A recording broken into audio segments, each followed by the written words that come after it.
మరి ఇటీవల జరిగిన పశ్చిమ బెంగాల్ కానివ్వండి, తమిళనాడు కానీ, కేరళ కానీ 3 రాష్ట్రాల్లో కూడా బీజేపీ పార్టీ వచ్చింది. మళ్ళీ బీజేపీ కేరళలో రాలేదు, బీజేపీ పార్టీ రాలేదు, జీరో. మరి కాంగ్రెస్ పార్టీ కూడా ఓడిపోయింది. దీన్ని ఎలా చూడాలి? కాంగ్రెస్ పార్టీ ఓడిపోయింది అనేది దానికి ఏంటంటే yes we have done some we lagged, there is no doubt. Okay, that I will not, because reason is there. ఎందుకంటే the current CM he has done a wonderful job. We should give him the credit. Kerala CM has done a wonderful job for the COVID. Yeah. So that was the winning factor for him. He has done a very good job. ఆయనకి వచ్చిన anti అదే gold smuggling అని ఇవన్నీ వచ్చాయి కానీ, but this was what was the winning factor for him. And Congress also was humbly bow down to him that you are doing a great job, you continue అన్నట్టు వీళ్ళు కూడా బౌ డౌన్ అయిపోయారు. They didn't give a very tough fight, ఎందుకంటే COVID second wave ఉన్నదనేది అందరికీ తెలుసు. Same way బెంగాల్లో, west Bengal అనేది it is this thing, Congress never fought for forming the government.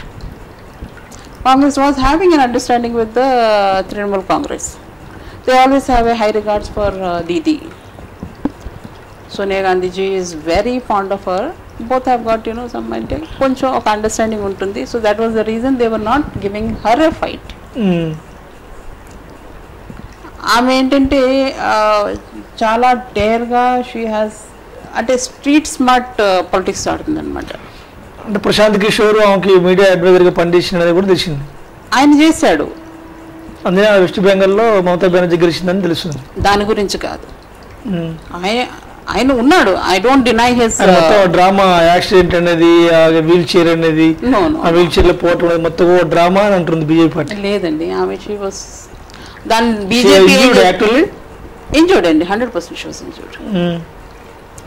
ఆమె ఏం చేశారంటే ఆమె ఫోటోని కూడా ఆమె ఒక కాలుకి బ్యాండేజ్ కట్టింది ఏంటంటే దాన్ని ఫ్లిప్ చేసి ఇదేమో ఇక్కడ ఉంది అదేమో అక్కడ ఉంది అని చూపించేసి దాన్ని కూడా వాళ్ళు ట్రోల్ చేయడానికి ట్రై చేశారండి. అంత నీచానికి దిగజారిపోకూడదు. Politics can be fight, you want to win, there is no doubt, but you don't play with the emotions of the people. అంటే వాళ్ళ పెయిన్ అది, ఆ పెయిన్ని కూడా మీరు ఏంటంటే దాన్ని ఒక డ్రామా కిందో ఇంకో కిందో చేయడం అనేది not all do. Drama is done by BJP, 100% BJP చేస్తుంది అనేది నేను చెప్తాను. They do the drama, there is no doubt. But she was injured. కార్లో తనది ఏంటంటే కాదు, ఎందుకంటే షీ ఈజ్ ఆల్సో ఏజ్ కదా, అంటే దేర్ ఇస్ ఏ అంటే మనం బెనిఫిట్ ఆఫ్ డౌట్ ఇవ్వాలి. ఒక లేడీ అనేది ఒక 60 years ప్లస్ అయిన తర్వాత బోన్స్ అనేది వీక్ అవుతాయి అనేది అది non fact. So on that somebody has pushed a door, తన కాలు ఉంది, కాలు పైన కార్ డోర్ పుష్ చేస్తే హెయిర్ లైన్ ఫ్రాక్చర్ అవడానికైనా అవకాశం ఉంది కదా, పెద్ద ఫ్రాక్చర్ కాకపోయినా అవుతుంది కదా. హెయిర్ లైన్ ఫ్రాక్చర్ కదా బ్యాండేజ్ ఉంటుంది కదా. She is not allowed to walk, ఎందుకంటే యాంకల్ అనేది మూవ్ అవుతుంది. వేరే దగ్గర అంటే అది వేరే సంగతి. ఈ యాంకిల్ అనేది కంపల్సరీ మూవ్ అవుతుంది కాబట్టి like a wrist it moves. So she is not allowed to move, but she was so daring that she came out with this thing and she kept the leg up. Now look, I will win and show it to you. గెలిచింది ఆమె. And this I told before only that she is going to win, wheelchair her way to victory అనేది నేను ఒకసారి tweet చేశాను ఆమె picture వేసినప్పుడు. కానీ BJP party ఇప్పటికి కూడా అక్కడ ట్రైయింగ్ అండి. వాళ్ళు మహారాష్ట్రలో కూడా మహారాష్ట్రలో ఎంత ట్రై చేశారో ఇప్పటికీ చేస్తూనే ఉన్నారు. కర్ణాటకలో మీరు 2 సార్లు చూశారు, మధ్యప్రదేశ్లో మీరు చూశారు. అంటే when you are not able to win also you want to form government. అస్సాంలో కూడా అదే చేస్తున్నారు ప్రతి చోట. అంటే ఎండ్ ఆఫ్ ద డే ఏంటంటే మోదీ బీజేపీ గెలుస్తుంది అనుకుంటున్నారు. ఎందుకు గెలుస్తుంది? You are hijacking the mandate అండి. మీరు గవర్నమెంట్ కోలుకొట్టేసి మీరు గవర్నమెంట్ ఫామ్ చేసేసుకొని వీళ్ళేమో అప్డేట్ చేసేసుకుని ఎమ్మెల్యేస్ని అప్డేట్ చేసేసుకుని చార్టర్డ్ ప్లేన్లో రిసార్ట్ పాలిటిక్స్ స్టార్ట్ చేశారు. దాంట్లో పెట్టి దీంట్లో పెట్టి మీరేమో గవర్నమెంట్ని కోలుగడుతున్నారు. తమిళనాడు పరిస్థితి ఏంటి మరి? తమిళనాడులో we didn't fight to form the government. No, we were with DMK, with Stalin. Stalin was the CM phase. That was understood. అంటే మామూలుగా అంటే ఎందుకంటే మనం జనరల్ ఎలక్షన్స్ కూడా స్టాలిన్ తో పాటు ఫైట్ చేశారు. సో సేమ్ థింగ్ ఇది కూడా అంటే నేషనల్ వైజ్ మనం చూసుకుంటే అంటే ఇంతకుముందు మనం కాంగ్రెస్ అనుకునేవాళ్ళం, జాతీయ పార్టీ ఏంటంటే కాంగ్రెస్ అనుకునేవాళ్ళం. సో కాంగ్రెస్ ప్లేస్ ని ఇప్పుడు బీజేపీ ఆక్యుపై చేసింది. ఇది ఆక్యుపై చేసింది అని అనుకుంటారు మీరు, ఎందుకంటే మ్యాండేట్ అనేది ఉంది. మ్యాండేట్ అనేది వాళ్ళు snatched away mandate, that is okay. Right now it is there. But how many times you see that ఇప్పుడు ఒక ప్రధాన మంత్రి అనే వ్యక్తి, ఇప్పుడు మనం ఒక అంటే BJP is in power because of Modi గారు. మోదీ గారు ఒక మాట అంటే ఆయన ప్రధానమంత్రి, he is suppose to be the most powerful person in the country. If he gives a statement, that statement should be an ordinance. అవునంటారా కాదంటారా? అంతే కదా. ఆయన ఏం చెప్పాడో ఆయనకే గుర్తుండదు, ఆయన ఏం చెప్పాడో పార్టీ వాళ్ళు ఎవరు పట్టించుకోరు, ఆయన ఏం చెప్పాడో the so called PM also doesn't follow.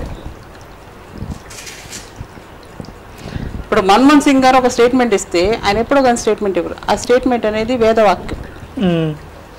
And demonetisation టైంలో కూడా ఏం చెప్పారు ఆయన, దిస్ ఇస్ ఆర్గనైజ్డ్ లూట్. అయ్యిందా లేదా? డిమానిటేషన్ విషయం కొత్త మరి ఏంటి మరి దారుణం ఏంటంటే అసలు పెద్ద నోట్లు మొత్తం కూడా రద్దు చేస్తారు, చిన్న నోట్లు కూడా మళ్ళీ ఇప్పుడు 2000 రూపీస్ నోట్స్ ఎక్కువ వచ్చినాయి, తీసేస్తున్నారు కదా. ఇప్పుడు 2000 రూపీ నోట్స్ ఉన్నాయి, ఇప్పుడు ప్రింట్ చేయట్లేదు కదా. ప్రింట్ చేయకుండా చలామణిలో ఉన్నాయి కదా, చలామణిలో ఉన్నాయి. ఇప్పుడు దే ఆర్ కాలింగ్ బ్యాక్, అది ఏదైతే వస్తుందో వాటిని తీసుకొచ్చేస్తున్నారు వాళ్ళు. They are not going to keep it. ఇందాక నాకు క్వశ్చన్ కంప్లీట్ కాలేదు. అదే బీజేపీ కాంగ్రెస్ ప్లేస్ ని బీజేపీ ఆక్యుపై చేస్తుంది. సో అంటే దీనివల్ల ఏంటంటే ప్రాంతీయ పార్టీలు దేశవ్యాప్తంగా బాగా బలంగా పుంజుకుంటున్నాయి. లేదు. సో ఈ నేపథ్యంలో ఇప్పుడు ప్రశాంత్ కిషోర్ అనే వ్యక్తి మహారాష్ట్రలో శరద్ పవార్ను కలిశాడు. శరద్ పవార్ను కలిసి ఈ ప్రాంతీయ పార్టీలన్నింటినీ ఒక ప్లేస్కి తీసుకొచ్చి బీజేపీకి ప్రత్యామ్నాయంగా కాంగ్రెస్ పార్టీని ముందుకు తీసుకురావాలనేది ప్రశాంత్ కిషోర్ ఆలోచన. ఈ ఆలోచన ఇప్పుడు ఇటీవల కాలంలో ఇప్పుడు రాహుల్ గాంధీ, సోనియా గాంధీ ముందు పెట్టారని తెలిసింది. దీనిపై మీ స్పందన ఏంటి మరి? మీకు ఎప్పుడు కూడా UPA, NDA 2 types of governments. UPA అనేది అందులో యునైటెడ్ మొత్తం అందరూ కలిసి కాంగ్రెస్ కి చేసేవాళ్ళు అందరూ, అందులో ఇవన్నీ ఉన్నాయి, మొదటి నుంచి ఉన్నారు వీళ్ళు. కొంతమంది వెళ్తారు వస్తారు, అది వేరే సంగతి, but this was always there. Same thing ఎన్డీఏకి కూడా వాళ్ళకి మిత్రపక్షాలు వాళ్ళకి ఉన్నాయి, మాకుండే మిత్రపక్షాలు మాకున్నాయి. సో ఇవేంటంటే ఒక తాటి మీద తీసుకురావడానికి చేస్తున్నారంటే UPA government was that only. UPA 1 and 2 was అదే కదా, ఎన్డీఏ 1 and 2 కూడా అదే. అయితే after this NDA under Modi has come in to power, వీళ్ళు ఏంటంటే కొంచెం భయంకి, ఈడీ ఫియర్స్కి, రకరకాల కారణాల చేత, పవర్ గ్రీడ్ కోసం అనో, అది కొంచెం ఏంటంటే డైల్యూట్ అయిపోయింది. ఆ యూనిటీ అనేది డైల్యూట్ అయిపోయింది. యూనిటీ డైల్యూట్ అయిపోవడం వల్ల ఏంటంటే వీళ్ళు చల్లాచదరం అయిపోయారు. So they are not able to make up the mind whether to go with the BJP or go with the Congress. Ever since the second time ఇది వచ్చిందో, కోవిడ్ కూడా వచ్చిందో, సెకండ్ టైం మోదీ గవర్నమెంట్ కూడా వచ్చిందో, కోవిడ్ కూడా వచ్చిందో, అప్పుడు ఏంటంటే దే రియలైజ్ దట్ కాంగ్రెస్ లేకపోతే వీళ్ళకి జరిగే నష్టం ఏంటనేది వాళ్ళకి అర్థమైంది. ఎందుకు అర్థమైంది నేను చెప్తాను. ఎందుకంటే వాళ్ళు జిఎస్టీ ఎప్పుడైతే తీసుకొచ్చారో, జిఎస్టీ తేయడం వల్ల ఏమవుతుందంటే ట్యాక్సెస్ అనేది సెంట్రలైజ్ అయిపోయి, సెంట్రలైజ్ అయిపోవడం వల్ల ఏంటంటే ఒకటి ఒకటి ఒకటి వాళ్ళు తీసేయడం మొదలుపెట్టారు. స్టేట్స్కి పవర్స్ అనేది తీసేశారు. So only there is only few handful of, not even handful sources of income for state governments. Like they have a VAT, state VAT and the central VAT. They have a VAT on liquor. They have a revenue on the stamp duty, taxes, property taxes. Ivanni vastayi. Okay. Ever since the pandemic came, pandemic రాకముందు నుంచి కూడా వాళ్ళు ఏం చేశారంటే ఒక సిస్టమాటిక్గా ఈ petrol పైన ఏంటంటే, పెట్రోల్ పైన అనేది ఇన్కమ్ అనేది స్టేట్ కూడా బాగానే వచ్చేది. State was allowed to charge VAT as per their requirement అనమాట. ఒక 1% పెంచినా కూడా వాళ్ళకి కొంచెం ఇన్కమ్ ఎక్కువ వస్తుంది. ఇప్పుడు ఏం చేసేసారు వీళ్ళు, స్టేట్ ఈ పెట్రోల్ ప్రైసెస్ మీద ఏం చేశారంటే they have stopped increasing the VAT. మీరు రేషియోస్ చూస్తే కనుక వ్యాట్ ఇంక్రీజ్ అనేది చాలా తక్కువైంది. వేరే ద సెస్ అవనివ్వండి, ఎక్సైజ్ డ్యూటీ అవనివ్వండి, అది హై లెవెల్కి ఇంక్రీజ్ అయింది. ఓకే. సో ఈ సెస్ అనేది ఒకటి, ఒక సెంట్రల్ ఎక్సైజ్ డ్యూటీ అనేది ఒకటి, ఈ రెండు కూడా సెంట్రల్ సబ్జెక్ట్ అనమాట. దాంట్లో నుంచి స్టేట్కి వచ్చేది ఏమీ లేదు. ఒక సెంట్రల్ ఎక్సైజ్ డ్యూటీలో partially it comes to the state, but cess అనేది 100% ఓన్లీ ఫర్ ద గవర్నమెంట్ అనమాట. వీళ్ళు డిఫరెంట్ సెస్సెస్ వేసారు, ఇంక్లూడింగ్ మొన్న కూడా పెట్రోల్ ప్రైసెస్ తగ్గితే, అంటే ఇంటర్నేషనల్లీ తగ్గినప్పుడు కూడా వాళ్ళు ఏంటంటే రోడ్ సెస్ అనో, లేక పెట్రోలియం డెవలప్మెంట్ సెస్ అనో, ఎనర్జీ డెవలప్మెంట్ సెస్ అనో, ఇంకోటో వేసేసి ఆ సెస్ రూపంలో మొత్తం ట్యాక్సెస్ అన్ని వాళ్ళు అడ్జస్ట్ చేసేసుకుంటున్నారు. ఈ ప్రైస్ డిఫరెన్స్ ఏదైతే ఉందో సెస్ రూపంలో అడ్జస్ట్ చేసేసుకుంటున్నారు. But that cess 100% goes to the government, central government. It doesn't come to the state government. Okay.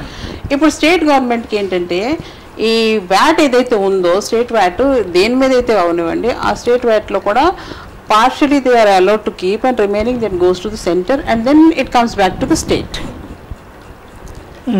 ఇది వీళ్ళు అడుక్కుని తెచ్చుకోవాలి. మీకేమో అన్ని అధికారాలు తీసేసుకున్నారు, లిక్కర్ బ్యాన్ చేసేసాము ఈ మధ్య ఏంటంటే కోవిడ్ అని చెప్పేసి. Over that you have given the responsibilities of fighting the COVID to the state government. State government ke ichchesaru ani idi mere cheyandi, including mana last ఏంటంటే వ్యాక్సినేషన్ కూడా మీరే ప్రొక్యూర్ చేయండి. మీరు డబ్బులు ఇవ్వరు, మీరు లోన్ తీసుకోమంటారు, మీరు అన్నీ చూసుకోమంటారు, మీరేమో ట్యాక్స్ వేయడానికి వాళ్ళకి రైట్స్ ఇవ్వరు. స్టేట్ గవర్నమెంట్ ఎక్కడికి వెళ్తుందండి? సో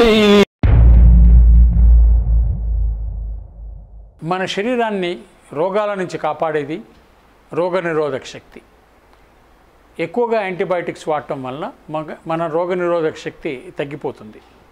తద్వారా శరీరంలో టాక్సిన్స్ ఏర్పడతాయి, ఊబకాయం కూడా ఏర్పడుతుంది. వీటన్నిటి నుంచి కాపాడటానికి మనం నిత్యం తినే భోజనము, ఆహారపులోంచి తయారు చేసింది బ్లెస్. ఈ బ్లెస్ పౌడర్ని పెరుగులో వేసుకుని తినడం వల్ల మన పేగుల్లో లాక్టోబాసిలస్ బ్యాక్టీరియాతో పాటు vitamin C, D, B complex ఉత్పత్తి జరిగి మన శరీరం యాక్టివ్గా, టాక్సిన్స్ తగ్గిపోయి రోగనిరోధక శక్తి పెరిగి సర్వరోగాల్ని నివారించడానికి, ఎదుర్కొనడానికి మన శరీరం సిద్ధంగా ఉంటుంది. Bless. Hello everybody, this is Lipsika. Please subscribe to Kakatiya TV. Please subscribe to Kakatiya TV. Please subscribe. Push subscribe. Please subscribe. Hi, nenu RJ Kajal. Subscribe to Kakatiya TV. Chala interesting updates and interesting content untundi Kakatiya TV lo. So definitely ga subscribe cheskondi and kinda kanipustunna bell icon ni kuda meeru nokkite meeku instant ga upload chesina ventane notification kuda vastundi kabatti do subscribe.